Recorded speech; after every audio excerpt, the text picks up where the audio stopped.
a link national language or now still a divider between North and South India? That's my first question that I want to pose. Let's turn to the politicians on this. To you, Narayan Tirupati, first, because the BJP is endorsing the three-language formula for Tamil Nadu as well. Do you believe Hindi is a link language or is it still a divider? Hindi is an official language of India, which has been accepted by everyone in India. India is one. We need to accept this.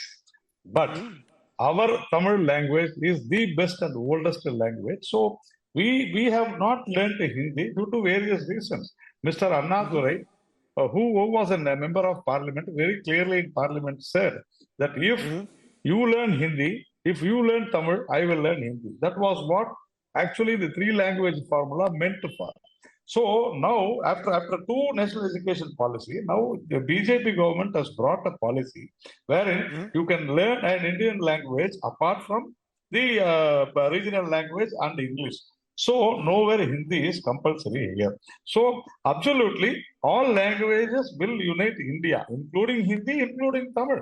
So the problem is that this NEP says that you take your language throughout India, pan-India. That is why these people are not ready for that. The NEP clearly says that, but they are not ready for it. So as far as I am concerned, even I am not very, I have not learned Hindi, but I can understand because I'm traveling, I'm able to understand few words. It is difficult only, there is no doubt, but over and above everything, our culture, our thinking, everything unites us. So Hindi is an official language. Hindi is not a national language. Very clear. We are very clear in that. And we are saying that we should learn in our regional language, mother tongue. That is what our government. So you're saying learning Tamil is not and Hindi are not mutually exclusive. Tamil remains your mother tongue. The focus will be on Tamil, but because Hindi is the official language of the country, there is no harm in learning Hindi as well. Am I correct? Yes, there is no harm in learning any language. Even that's what I'm saying. There is no harm in learning any language. That is what NEP says. I'll come to the any language bit. But NR Ilango at the very outset, MP Rajya Sabha DMK, why are you so angry about the three-language formula?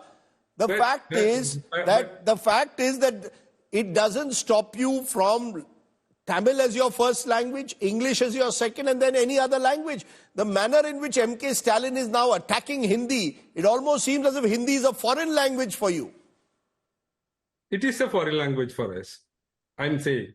When I learn English, which is a language where I can use worldwide, and as Anna said, when I can communicate to the world through English, why should I have a special language to communicate with Indians?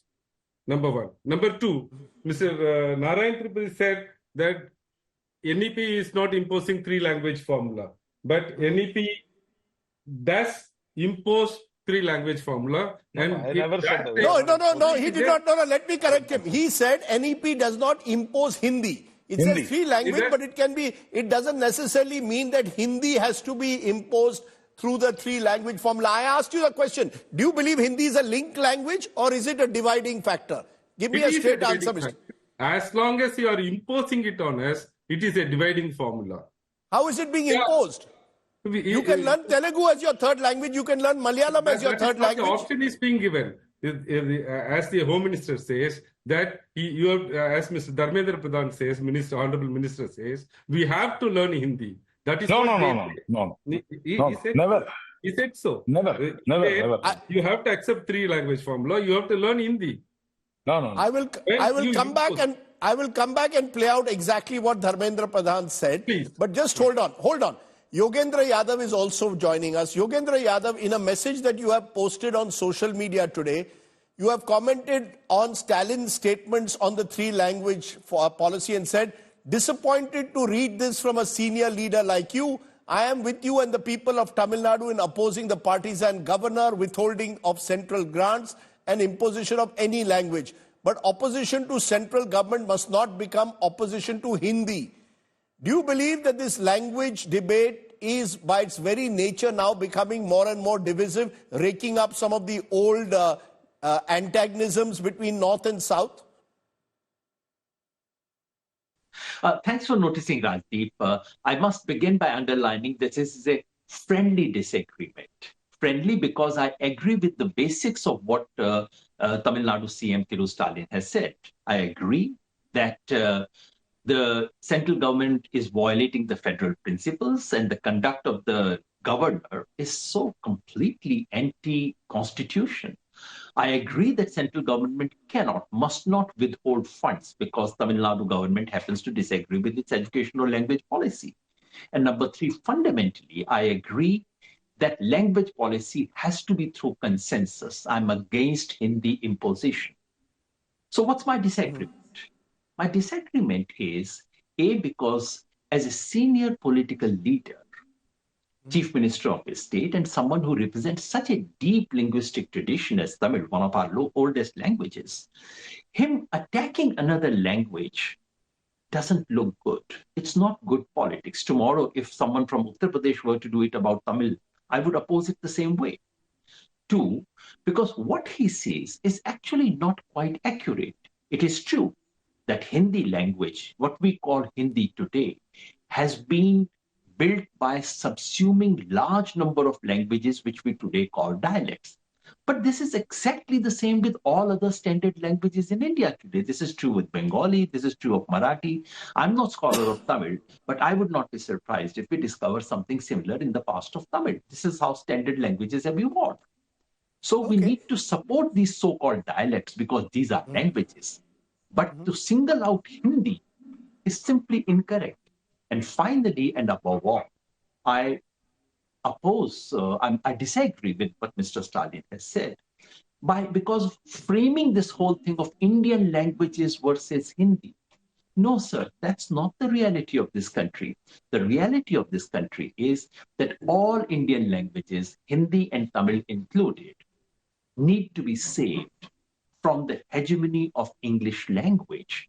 Why don't we talk about it? So yes, I fear that it becomes a question of Hindi or anti-Hindi. Unfortunately, the entire language politics of this country get reduced in two binaries. On the one hand, people who say Hindi is the national language, which it is not. This is nowhere in the Constitution. And on the other hand, this Hindi bashing. We have to have a more careful, constructive way of promoting multilingualism in this country.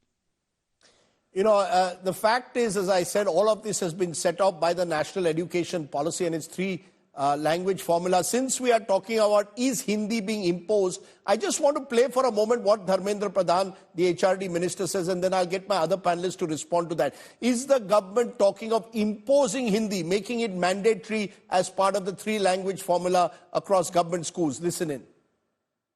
What is wrong if a student in Tamil Nadu will learn multilingual, come to the multilingual aspect in his study? It can be Tamil, it can be English, it can be other Indian language. There is no imposition of any Hindi or any language on them. Some friends in Tamil Nadu are doing politics, but certainly Government of India is committed to implement NEP, and there are certain conditions with NEP. You know, there you have it, Mr. N.R. Elango, the minister is making it clear. You can learn any language. But then NEP says that all efforts will be taken that in non-Hindi speaking states, Hindi will be developed. I'll read the particular portion.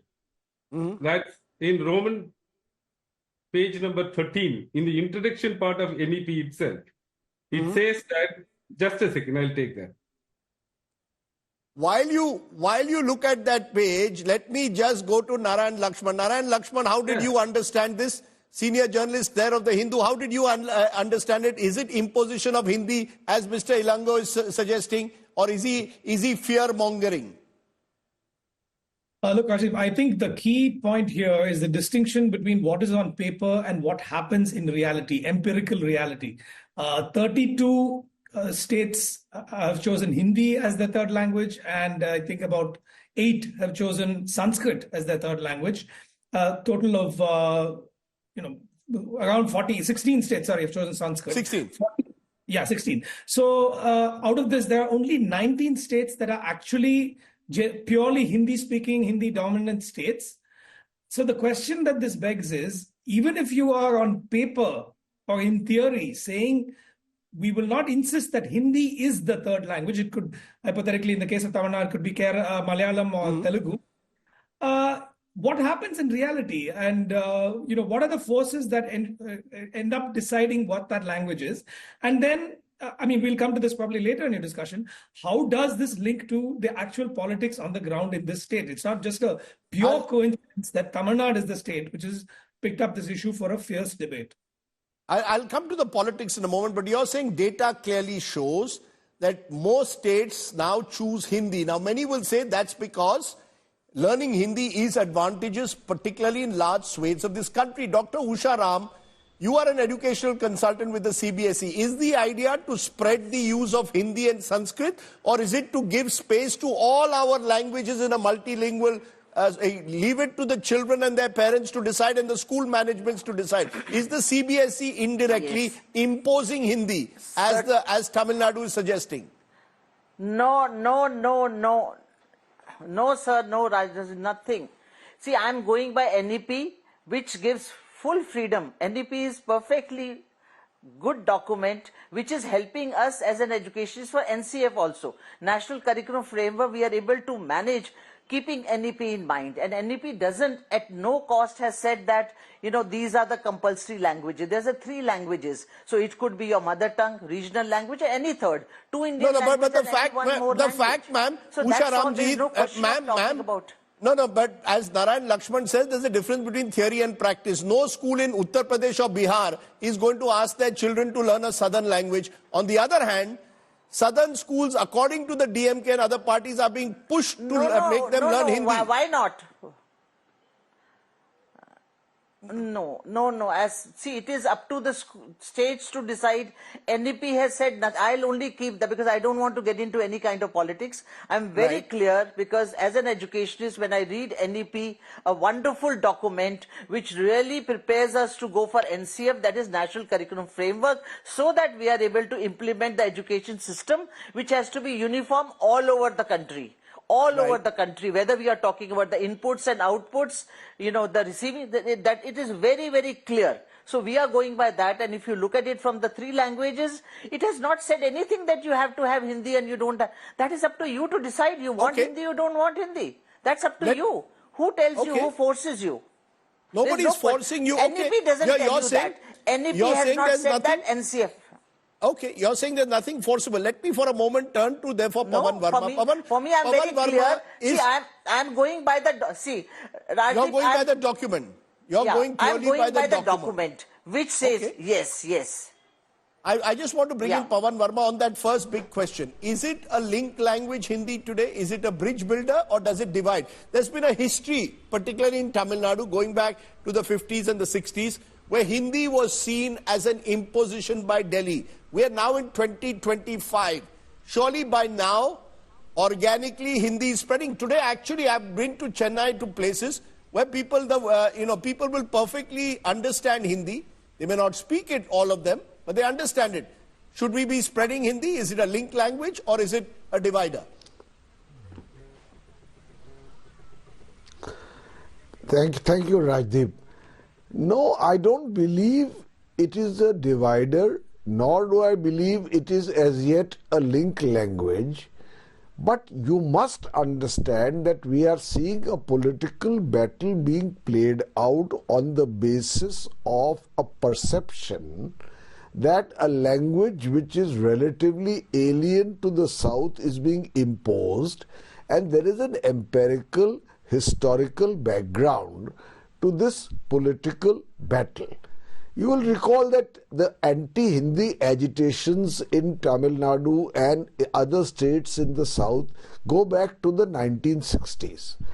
Now, the perception is, even if it is not the policy, that there is an attempt to somehow underplay what is also an equally ancient language, which is Tamil, and of course the other South Indian languages, by the imposition of Hindi, and the reasons for it are entirely different to the linguistic debate. If you give me 2 minutes, I'll try to explain this to you.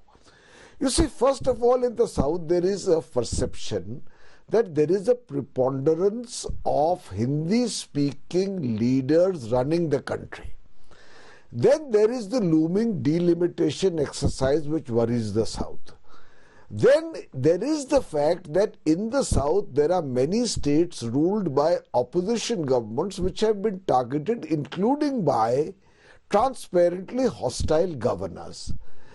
Given this fact, and of course the agencies that the central government has often used against opposition states in the South. You will recall, Rajdeep, that the DMK leadership was attacked for making what appeared to be anti-Sanatan Dharma remarks by a Hindi-speaking leadership in the north, when perhaps Tamil Nadu and the south has been the greatest repository and crucible of Hinduism. Anyone who travels in the south can know that. Now, with this entire background, you have to understand that India has retained its unity not by aggressive inflexibility but enlightened compromise.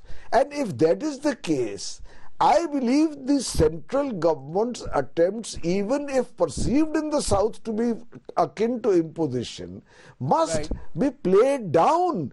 In fact, what may surprise you is that in spite of this perception, the largest number, and please have this fact checked, the largest number of non-governmental centers teaching Hindi are in Tamil Nadu.